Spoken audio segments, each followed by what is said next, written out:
Perang Aceh adalah perang terlama di Nusantara dalam melawan kolonialisme. Diplomasi adalah kunci penting bagi Kesultanan Aceh untuk menjalin kerjasama dengan bangsa asing. Lalu faktor apa saja yang membuat kawasan ini begitu sulit ditaklukkan di abad 18 hingga ke-19? Ikuti penelusuran menggali cerita lebih dalam mengenai Perang Aceh yang berlangsung selama 31 tahun.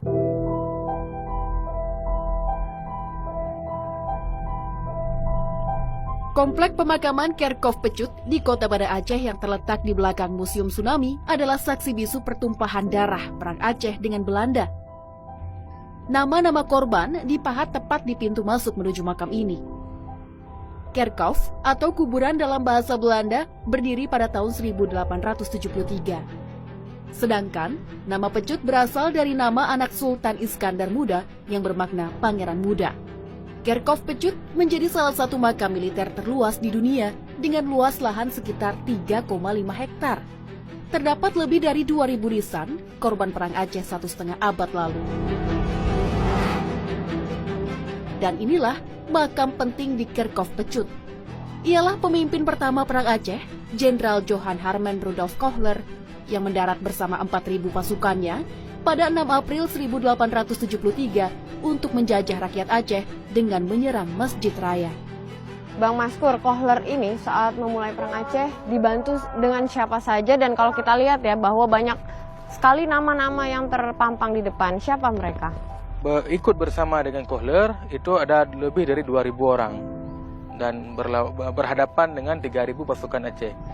Dan sebagian daripada mereka itu kemudian mati dalam peperangan di hari pertama, kedua, dan ketiga sampai dengan hari keempat. Sebagian besarnya dimakamkan di sini, di komplek pemakaman Kerkhof Pecut. Dan kalau kita melihat nama-nama yang diukir pada monumen makam dan tokoh-tokoh yang dimakamkan di sini itu adalah sebagian besarnya adalah orang-orang Belanda, perwira, dan bahkan jenderal-jenderal yang berasal dari Belanda. Ada Jenderal Kohler, Jenderal Pel. Kemudian juga banyak sekali yang dimakamkan di Kerkhof Pecut ini para tentara bayaran Belanda yang berasal dari kalangan Bumiputra. Penyebab Perang Aceh diawali pada tahun 1871 ketika kerajaan Belanda dan Inggris menandatangani Traktat Sumatera yang menyatakan bahwa Belanda bebas memperluas kekuasaannya di seluruh Sumatera. Ini merupakan ancaman serius bagi Kesultanan Aceh Darussalam sebagai bangsa yang berdaulat.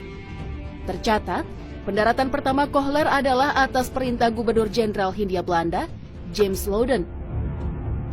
Kohler membawa 168 perwira, 3.198 pasukan Eropa, dan Bumiputra yang diberi nama pasukan Marsose, yang anggotanya berasal dari seluruh Nusantara. Kohler tewas setelah tertembak pasukan Aceh di depan Masjid Raya pada 14 April 1873. Kematiannya memicu kemarahan pemerintah Hindia Belanda.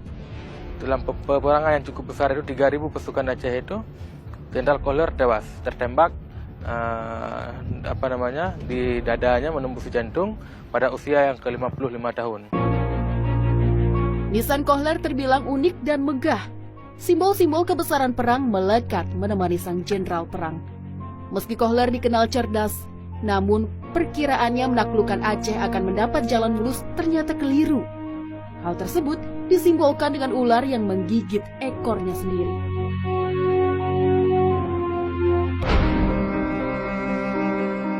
Perang Aceh atau yang disebut sebagai Perang Kompeni dan Perang Sabi menghabiskan dana 16 juta gulden atau setara dengan 6 triliun rupiah pada saat ini.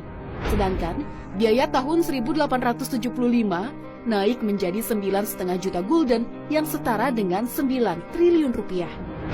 Hingga awal 1880, kerugian Belanda akibat perang ini mencapai lebih dari 115 juta gulden. Masjid Raya Baitur Rahman yang dibangun tahun 1612 oleh Sultan Iskandar Muda Mahkota Alam adalah kubu pertahanan terkuat bagi pejuang Aceh. Menilik sejarah Perang Aceh lebih dalam, saya dan Maskur, anggota Masyarakat Peduli Sejarah Aceh, melanjutkan perjalanan menuju tempat kejadian tertembaknya Jenderal Kohler. 14 April 1873, Jenderal Kohler, pemimpin berkebangsaan Belanda yang memimpin ekspedisi pertama Perang Aceh, tewas tertembak. Lokasinya adalah tepat di bawah pohon ini. Dan pohon ini juga persis di depan Masjid Baitur Rahman. Bang Maskur, waktu itu penembakan kohler ini bagaimana kronologinya? Di sini adalah kawasan ataupun tempat perterangan sengit antara orang Belanda dengan orang Aceh.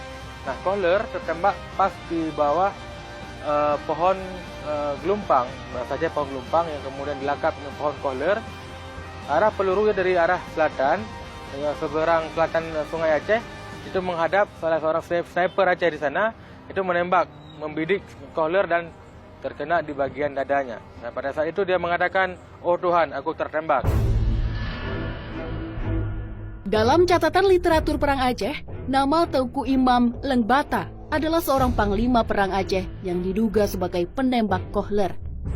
Selain menjadi tempat ibadah, masjid ini juga menjadi pusat pendidikan Islam sejak abad ke-17.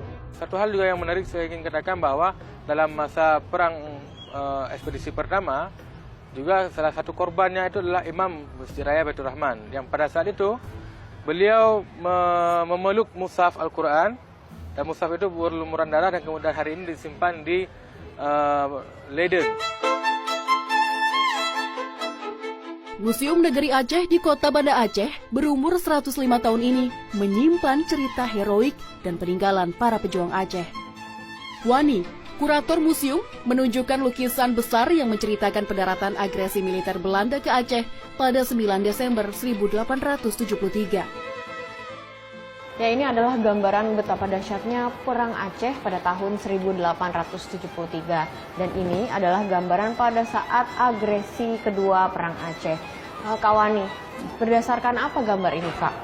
Berdasarkan itu ya tulisan Belanda tentang datangnya pasukan Belanda yang kedua kali, agresi kedua. Setelah yang pertama gagal di bulan April, datang lagi di bulan Desember, berhasil memukul mundur pasukan Aceh. Ini datang yang kedua kali ini sudah ditunggu sama pejuang Aceh, dan mereka berhasil memukul mundur sampai ke depan Masjid Raya dan akhirnya membakar Masjid Raya. Dendam Belanda semakin memanas. Pasukan Belanda yang hampir terkoyak akhirnya membakar Masjid Kesultanan Aceh di bawah pimpinan Jenderal Van Swieten.